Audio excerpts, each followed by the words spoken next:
Canal Irmão Rafael em Estamos Vivendo em Tribulação. Eu cumprimento a todos com a graça e a paz do nosso Senhor e Salvador, Cristo Jesus. Meu nome é Rafael. Hoje aqui no canal eu vou estar tratando sobre aflição, opressão, que eu percebo que a igreja e a não igreja têm passado. Você não precisa ser de Cristo para estar em aflição, em opressão, para estar sofrendo. O homem sofre desde que o mundo é mundo porque ele plantou desobediência a Deus, então ele acabou colhendo como consequência o sofrimento. Pelo menos é dessa forma que eu entendo lendo um pouco a Bíblia. Eu percebo que principalmente a igreja esteja passando ali por uma tribulação, de repente não aquela grande tribulação onde o anticristo vai ter uma liderança impérica, vai perseguir a igreja, vai ter imposição da marca da besta, ninguém vai poder comprar ou vender se quem tiver a marca, mas ao mesmo tempo quem tiver a marca já está condenado no inferno. Eu não estou falando dessa grande tribulação, até mesmo porque eu acredito que a gente não precisa estar na grande tribulação para a igreja estar em aflição, em opressão. A gente percebe, desde que o mundo é mundo, que há sofrimento na terra. Eu acompanho alguns canais e eu acabo lendo alguns comentários, como todo mundo faz. Às vezes tem comentários no meu canal e eu leio comentários, eu acabo vendo comentários do tipo: Jesus não vai voltar não, estamos perdidos nesse mundo. Uma outra irmã comenta assim: leia o meu comentário por favor, eu acho que vou tirar minha própria vida, vou me suicidar. E a gente percebe que essas pessoas, desanimou na fé, a outra está querendo tirar sua própria vida. E são coisas que infelizmente têm se tornado recorrente por esses dias. Mas no começo do ano a gente teve bastante pastores, bispos que tiraram sua própria vida. A gente percebe que tem muitos que estão recuando, perdendo a fé. Tem exemplo daquela cantora Perla, que era crente, depois foi cantar funk, aí de uma certa forma se arrependeu, voltou pro evangelho, depois ficou com saudade da fama e voltou de novo para a fama, ainda meteu a boca nos evangélicos. Então eu percebo que infelizmente existe também esse lado de pessoas que perdem a fé.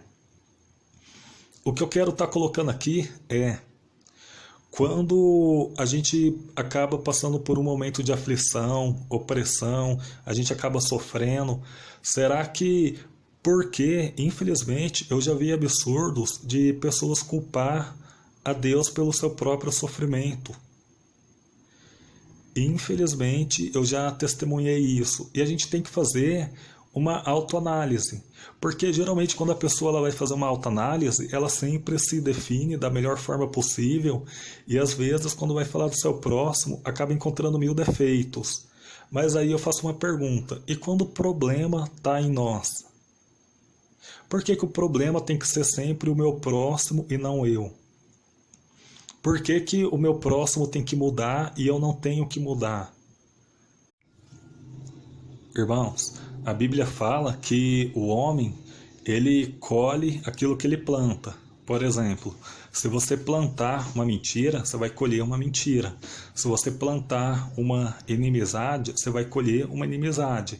Se você plantar uma traição, você vai colher uma traição. O homem ele vai colher aquilo que ele plantar. Então a gente tem que fazer essa autorreflexão, se o que a gente está passando hoje, se essa aflição, se essa opressão que a gente está passando hoje, se ela é algo que a gente plantou no passado ou se é de fato uma opressão espiritual. É espíritos imundos na tua casa. Eu já vi relatos de pessoas, não vou citar nome, que disse que estava tranquilo no seu quarto, de repente um espírito imundo o derrubou da cama. Então essa pessoa em questão, ela vive em opressão espiritual. Não sei o porquê, mas tem espíritos imundos atentando a vida dessa pessoa. Então, existe essa separação, o que é opressão espiritual e o que é algo que você está vivendo hoje, só que lamentavelmente foi você mesmo que plantou. O sofrimento, o erro, o pecado, todo homem comete. Porque o mundo inteiro pecou, a gente vem do primeiro homem, Adão, a gente herdou o pecado do Adão, que foi o primeiro homem aqui na Terra. Só que o sofrimento ele não é de Deus. Quando Deus ele criou os céus e a terra, ele preparou um jardim do Éden, ali em um lugar específico, e colocou Adão e Eva para estar morando nesse jardim. Eles tinham como missão multiplicar, só que Deus ele criou regras que não foram cumpridas. A serpente induziu Eva a pecar, Eva induziu Adão a pecar, eles foram expulsos do paraíso, não foi o que Deus planejou de forma alguma. E começa aí então uma história de muita luta, sofrimento do homem aqui na Terra. Adão e Eva, eles sofreram bastante. Eu já li histórias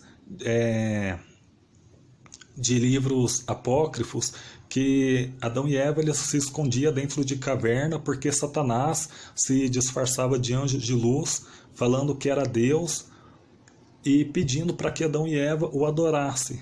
Só que como Adão e Eva já tinham visto Deus, porque Deus descia do céu e conversava diretamente com Adão, então Adão e Eva sabiam que não era Deus, era Satanás.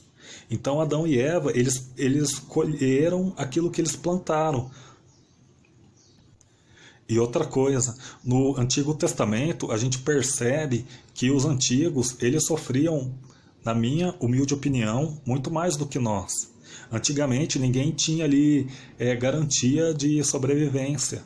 Quando um rei resolvia atacar a cidade ou o país de outro rei, tinha muita matança ali, tinha que matar homens, mulheres, crianças, tinha que matar todo mundo, queimar a cidade, destruir a cidade.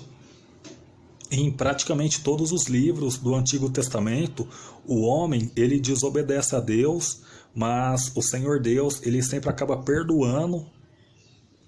Tudo porque Deus ama o homem, quer ter uma relação com o homem, só que lamentavelmente o homem sempre volta a pecar. O ser humano, infelizmente, ele é teimoso. Em Gênesis capítulo 6, versículo 3, está escrito: Então disse o Senhor: Não contentará o meu espírito para sempre com o homem, porque ele também é carne, porém os seus dias serão 120 anos.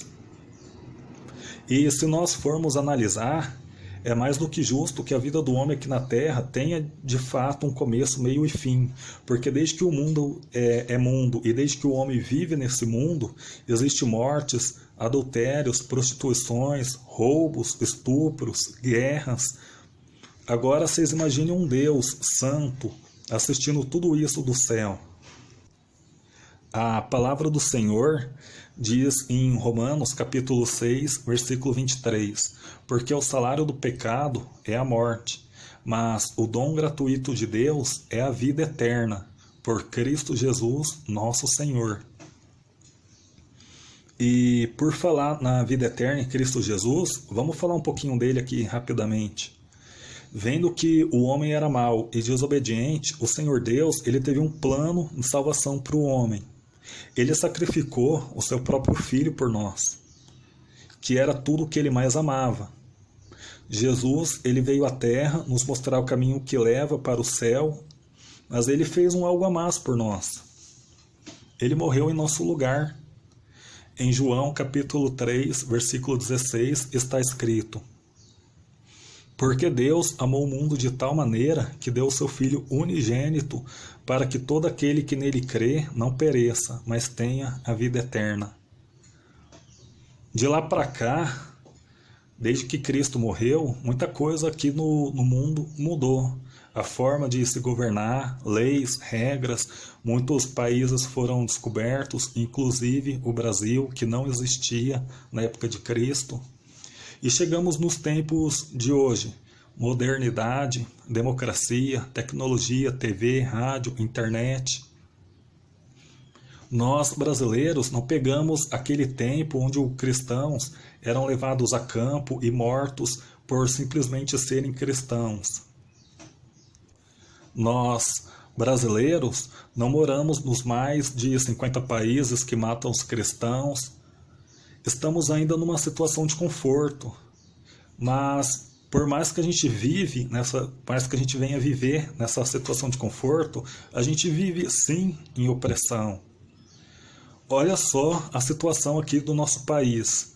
Só nesse ano, que nem terminou, já batemos o recorde com mais de 62 mil homicídios. Temos cerca de 164 casos de estupros por dia. Furtos e roubos de celulares no Brasil aumentou 49% nesse ano. Vítimas de espancamento cresceu 100%. Isso sem contar a roubalheira em Brasília, que acaba resultando num país de baixos salários e mais de 27 milhões sem trabalho. Então, na minha opinião, o que eu enxergo é que a gente tem o direito de estar cansado desse mundo sim, é um direito seu, é um direito meu, a gente querer ir embora desse mundo, e querer ir morar no céu, onde a morte não vai existir, onde o céu, a gente tem informação que não é um lugar de tristeza, e seremos todos uma única família. Olha aqui o que está escrito em Filipenses, capítulo 3, versículo 20 e 21. A nossa cidadania, porém, está nos céus, de onde esperamos ansiosamente o Salvador, o Senhor Jesus Cristo, pelo poder que o capacita a colocar todas as coisas debaixo do seu domínio. Ele transformará os nossos corpos humilhados, tornando-os semelhantes ao seu corpo glorioso.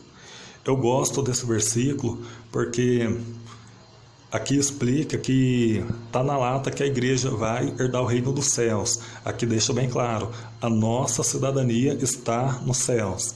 Está na lata que a igreja vai morar no céu. E não é apenas esse versículo não, tem outros. Mas para finalizar aqui, eu vou deixar para você que está atribulado, em aflição, em opressão, eu deixo João capítulo 16, versículo 33, para vocês meditarem. Eu disse essas coisas para que em mim vocês tenham paz. No mundo tereis aflições, mas tende bom ânimo, eu venci o mundo. Irmãos, a Bíblia fala que Cristo, em tudo, ele foi tentado. E nós temos ele como exemplo. Ele deixou bem claro, a gente vai ter aflição, mas tende bom ânimo, eu venci o mundo. E a Bíblia também deixou bem claro, aquele que resistir até o final, este sim será salvo. Amém? Fiquem todos com Deus. Eu vou encerrar por aqui. Até a próxima. Graça e paz.